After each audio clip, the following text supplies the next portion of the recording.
Yo, what's going on, everybody? So, this EP by Alexander23 just came out and it was mixed by me. And I thought it would be kind of cool to open up the session for one of the songs, Come Here and Leave Me Alone, and check it out. Kind of see what I did to make it sound the way that it sounds. And as a special guest, we will be joined by Mr. Alexander23 himself. We're doing it together this time. I'm not crazy.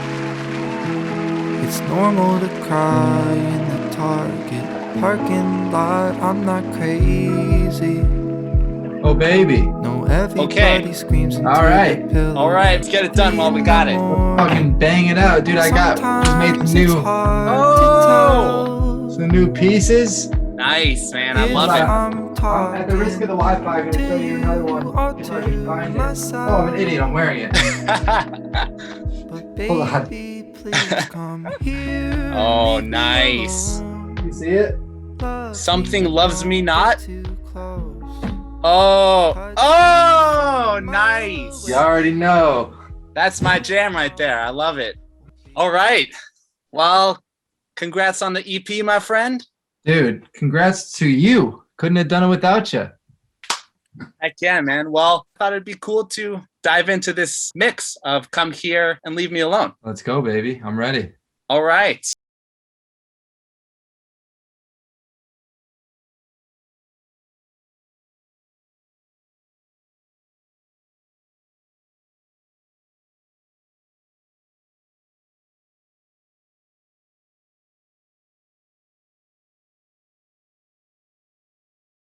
Right.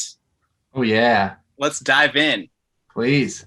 Dude, so maybe you could just give us a little bit of backstory on this song. How did it come to be? Yeah, so this song was born out of just a frustration with myself of like feeling so conflicted constantly of like wanting, love and affection all the time and simultaneously also needing to like have complete control over my space and my time and just constantly fighting with myself. And kind of from like the minute the song idea was born, I knew I wanted it to have like kind of a mid-tempo 4/4 feel. It just kind of felt as eerie as the concept did. Yeah. I feel like it has a lot of space and depth also.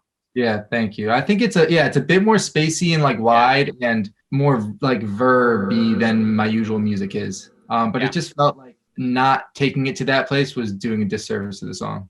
Did you do any like alternate productions that were like totally different or anything like that? This one honestly was pretty much just a missile. Sometimes like I just knew that it was going to be this vibe. So I obviously did a ton of like experimenting and there's a million, shitty synth lines that didn't make the final cut, but it was always going in this general direction. As you know, not always how it goes. So it's nice when you kind of know what you want to do and can go get it. Oh, absolutely. It's the same way with mixing, Definitely. Sometimes I'm like duplicating tracks over and over again, trying something new. Mm-hmm. And takes a long time sometimes. Sure does. Let's dive into the drums. How about? Please. So this is what we got for the drums. We'll just go to the post-chorus when they kind of kick in here.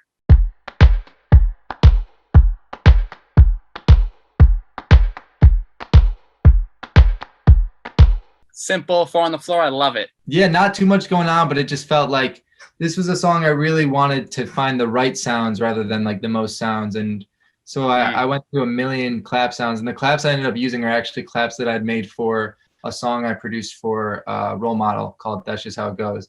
You heard it here first. Fun fact right there. I don't even know if I'm legally allowed to admit that, but it's the truth.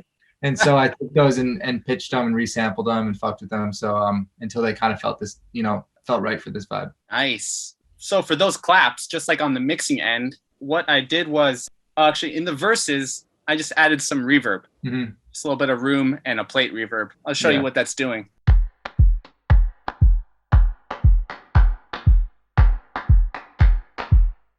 I love the reverb you chose because it's one of those like reverbs that just so seamlessly blends into the landscape of the mix where it's not abrasive. You almost don't notice that it's there, but the minute you would like take it off, it sounds like a completely different song. Totally. Yeah. One thing that I thought was kind of cool in the kick is you have 2 kick drums going at the post-chorus to help it like elevate a little bit. I did a really simple change that I feel like gave it a lot more punch. Dude, sure did. Saved my life. Let's check that out real quick. So if you zoom in, actually, you can see the 2 waveforms they're basically opposites. You can see that, right? I'm embarrassed. I can't even.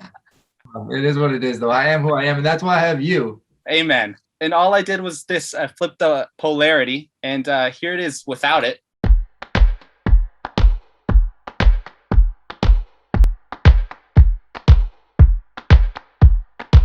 Punch you right in the gut. It is just a different punch, man. Amen. How about we step over to Guitar Land real quick? Please, my favorite place to go. Let's talk guitar rig. What's your rig? What's your setup? Well, I mean, I have a pretty lavish guitar rig set up over there, and then I usually go right into the box. No, I always go through my pedal board that I play live shows. Nice. I like coming in with some juice and some effect and a little bit of that sweet harmonic distortion and all those good terms. I don't know what they mean. I like all that stuff. So yeah, I just go through, all my pedals, and I have a Supro Comet that I'll mic up sometimes, but I think this one is just pedal board into a DI. It sounds great. I think what I did was I split up the verses and the post choruses so I could process them a little bit differently. Totally.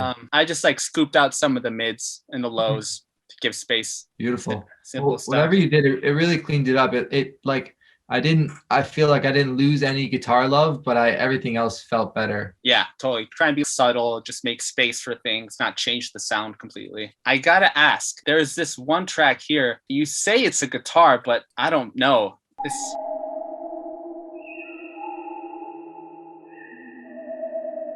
Oh, it's a guitar.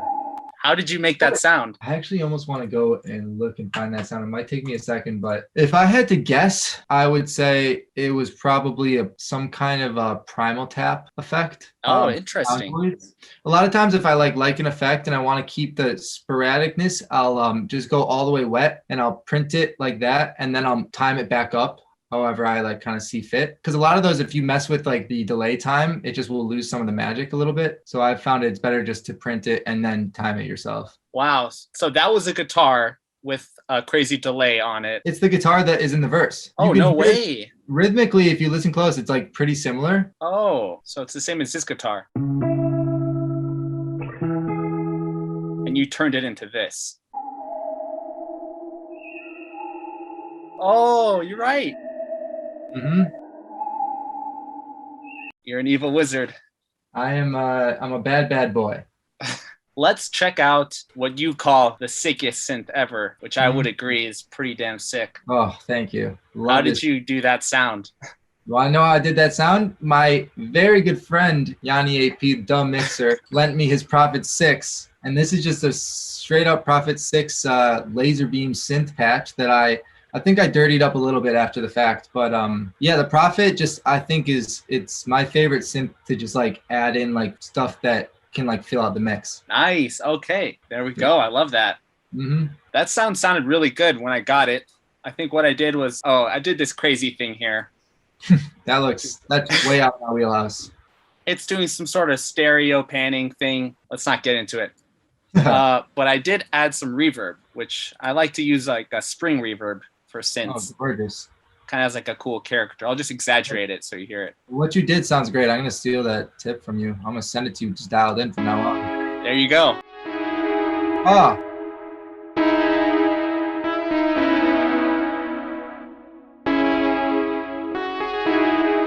Beautiful. I think, what my favorite part about that synth is just I think it's a pretty good example of how much voicings can change the feel of something.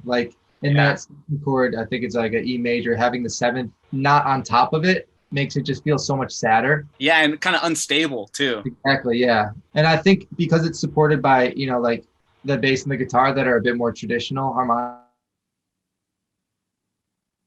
I think it was missing. You did freeze up a little bit there, but let's move on.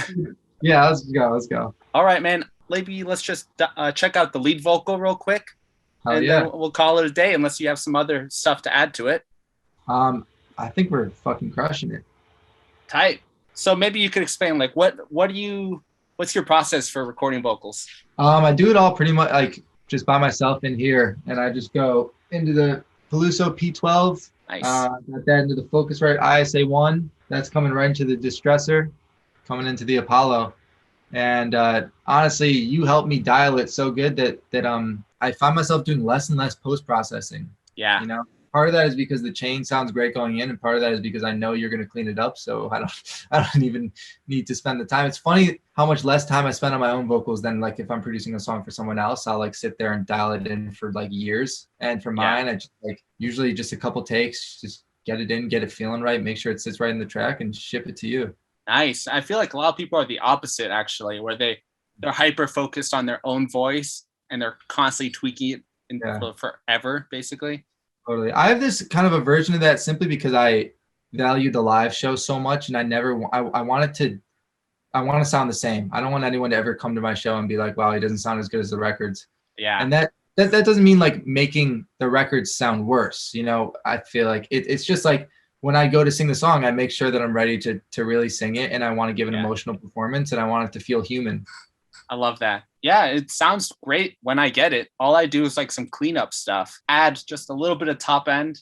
It's doing 1%. It's basically not doing anything. Boosting some mid-range, taming some harshness, kind of cleaning out a little bit of the low end. Yeah, well, I love where the vocals ended up sitting on this one. It felt so right. They're like, it's such a nice mix, pun intended, of like, it is so both in and on top of the mix at the same time, which I think is like, at least for me in the music I'm trying to make, the perfect balance. Heck yeah. All right, man. Well, let's call it. Thank you for having me on here, dude. You know, I always look forward to watching these, so I'm honored to be on one. And thanks for absolutely murdering the entire EP. I cannot tell you how much I appreciate it. Oh, man. Well, it's a pleasure working with you, dude. Value our friendship. Always, let's keep dude. it going. That's no doubt. I'll talk to you soon. All right. Peace out, dude. Rock and roll. Rock and roll.